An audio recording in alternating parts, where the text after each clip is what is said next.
Hello morning students.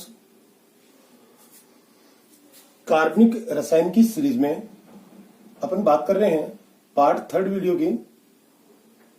इस part third video में अपन कार्बनिक यौगिकों के वर्गीकरण के बारे में या क्लासिफिकेशन ऑफ ऑर्गेनिक कंपाउंड्स उसके बारे में पढ़ेंगे। मूल रूप से ये ऑर्गेनिक कंपाउंड्स जो होते हैं उनको अपन हाइड्रोकार्बन्स कहते हैं, और हाइड्रोकार्बन्स का मतलब या मीन कार्बन और हाइड्रोजन के योग से बने यौगिक। तो कार्बनिक यौगिकों के वर्गीकरण की अगर बात करें या इसका क्लासिफिकेशन करें तो मूल रूप से ये कंपाउंड्स दो प्रकार के होते हैं, खुली श्रृंखला और बंद श्रृंखला वाले। खुली श्रृंखला को अगर अपन बात करें तो इसको अपन ओपन चेन और बंद श्रृंखला को अपन क्लोज चेन कहते हैं। खुली श्रृंखला में जो हाइड्रोकार्बन श्रृंखला होती है वो दो प्रकार की, अशाखित और शाखित। अशाखित को दोबारा से नॉन ब्रांच्ड और शाखित को अपन ब्रांच्ड बोलते हैं। अशाखित का मतलब क्या होता है, ये मीन क्या होता है इसका?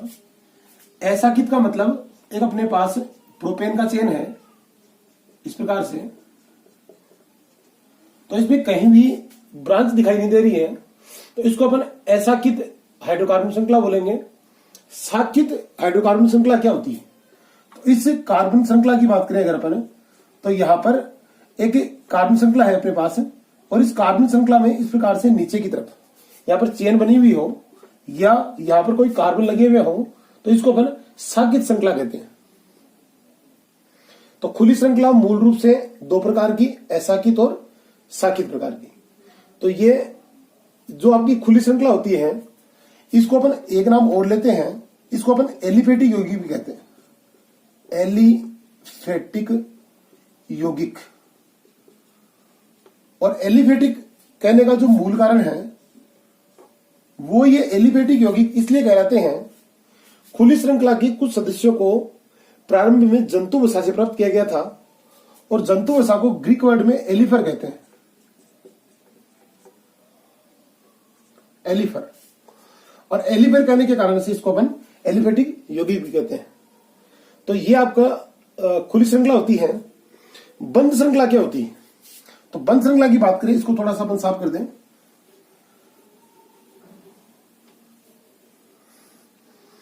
बंद श्रृंखला क्या होगी?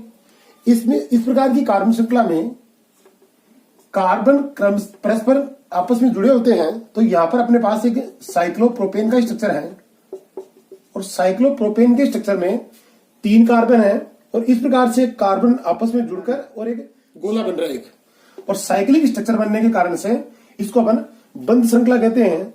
इन्हें दूसरे प्रकार से अपन चक्रीय यौगिक भी बोलते हैं, और चक्रीय को इंग्लिश में बोलते हैं साइक्लिक। तो ये चक्रीय यौगिक कहलाने के कारण से साइक्लिक कंपाउंड्स भी कहलाते हैं। साइक्लिक कंपाउंड्स दो प्रकार के होते हैं, समचक्रीय और विषम चक्रीय। समचक्रीय को दोबारा से होमो, और इसको अपन हेट्रो, और ऊपर वाला जो चक्रीय वर्ड था उसके लिए साइक्लिक। तो ये आपका होमोसाइक्लिक और ये आपका हेट्रोसाइक्लिक हो जाएगा। समचक्रीय क्या होता है?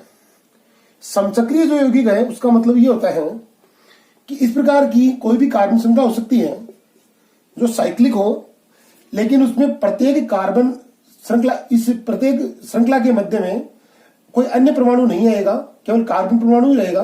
तो इसको अपन समचक्रीय यौगिक कहते हैं।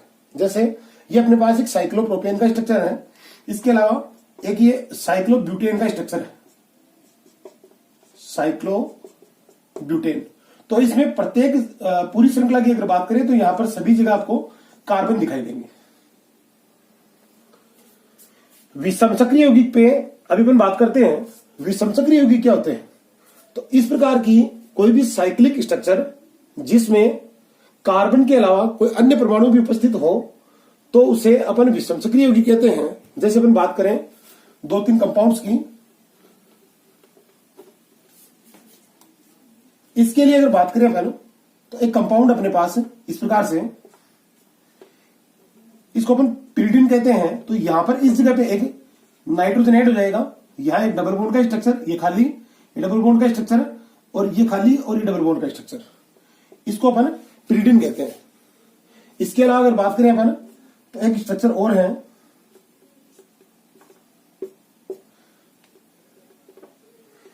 एक स्ट्रक्चर और है यहां पर,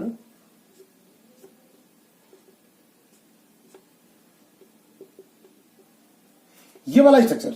तो यहां अगर अपन बात करें तो इसके कॉर्नर पे ये सभी कॉर्नर कार्बन लगे हुए हैं, किंतु बीच में एक नाइट्रोजन आ गया। यहाँ ये सभी कॉर्नर पे कार्बन लगे हुए हैं, किंतु यहाँ पर ऑक्सीजन आ गया। यहाँ पर सभी कार्बन लगे हुए हैं, किंतु यहाँ पर बीच में एक सल्फर आ गया। तो ये कंपाउंड जो हो गए वो आपके विषम चक्रीय यौगिक हो गए हैं। इसको अपन बोलते हैं पिरिडिन, इसको अपन बोलते हैं फ्यूरेन, इसको अपन बोलते हैं थायोफिन, थायोफिन बोलते हैं। तो ये आपके विषम चक्रीय यौगिक होते हैं।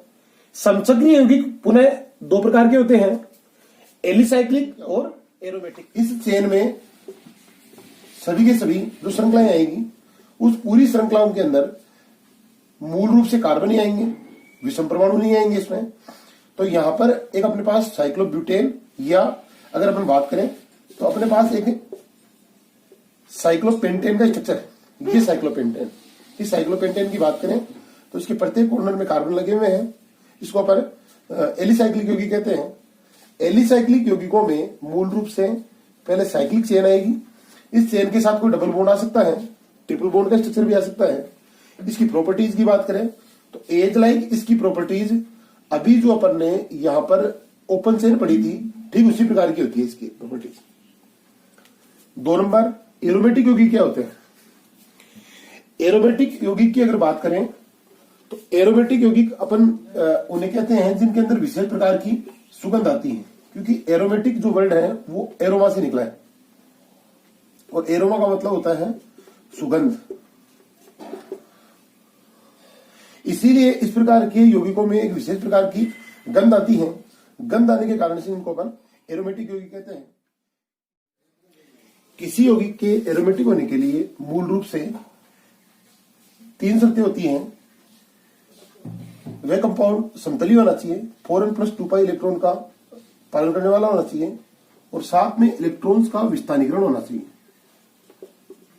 विस्थानीकरण, इस प्रकार की अगर प्रॉपर्टीज होगी तो वो कंपाउंड आपका एरोमेटिक कंपाउंड होगा। इस एरोमेटिकता पे अपन एक अलग यूनिट में, यूनिट नंबर 13 हाइड्रोकार्बन में बात करेंगे। तो वो सभी यौगिक आपके एरोमेटिक होंगे। तो इसके एग्जांपल की बात करें, एक तो बेंजीन हो गया, इसके अलावा बेंजीन के कुछ डेरिवेटिव्स हैं। ये आपका टॉलुइन, इसको टॉलुइन कहते हैं। इसके अलावा अगर बात करें तो एक क्लोरोबेंजीन का स्ट्रक्चर, ये भी आपका एरोमेटिक कंपाउंड्स में आते हैं। एरोमेटिक कंपाउंड्स की अगर बात करें तो एरोमेटिक कंपाउंड्स के डिवाइडेशन दोबारा से 2 प्रकार के होते हैं, एक बेंजीनोइड और दूसरा नॉन बेंजीनोइड। ये क्या होते हैं? तो बेंजीनोइड और नॉन बेंजीनोइड जो यौगिक होते हैं, बेंजीनोइड यौगिक का मीन होता है कि इनकी स्ट्रक्चर बेंजीन के समान होगी। कार्बन की श्रृंखला में मूल रूप से कार्बन आएंगे 6 कार्बन। और जैसे अपन बात करें एक बेंजीन का स्ट्रक्चर अपने पास है, तो ये वाला स्ट्रक्चर बेंजीनोइड यौगिक आपका। इसके अलावा दोबारा से ये टॉलुइन का कंपाउंड, ये भी आपको बेंजीनोइड यौगिक है। या अपन बात करें यहां पर बेंजीन की श्रृंखला में 2 बेंजीन की रिंग भी आ सकती है, तो वो भी आपकी बेंजीनोइड श्रृंखला में आएगी। लेकिन मूल रूप से यहां पर बात करें इसकी स्ट्रक्चर आपकी बेंजीन के समान होनी चाहिए। नॉन बेंजीनोइड यौगिक क्या होते हैं? तो नॉन बेंजीनोइड यौगिक यहां पर उनमें कार्बन की संख्या 6 से ज्यादा होती है। मूल रूप से बात करें तो एक स्ट्रक्चर अपने पास है ट्रोपोलोन, इसको ट्रोपोलोन कहते हैं।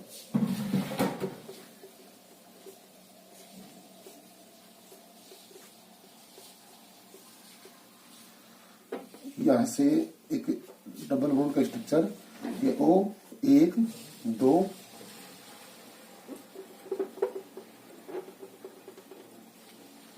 1 2 और 3। तो इस स्ट्रक्चर की बात करें अपन, तो इसको अपन ट्रोपोलोन कहते हैं। ये नॉन बेंजीनोइड यौगिक में आता है।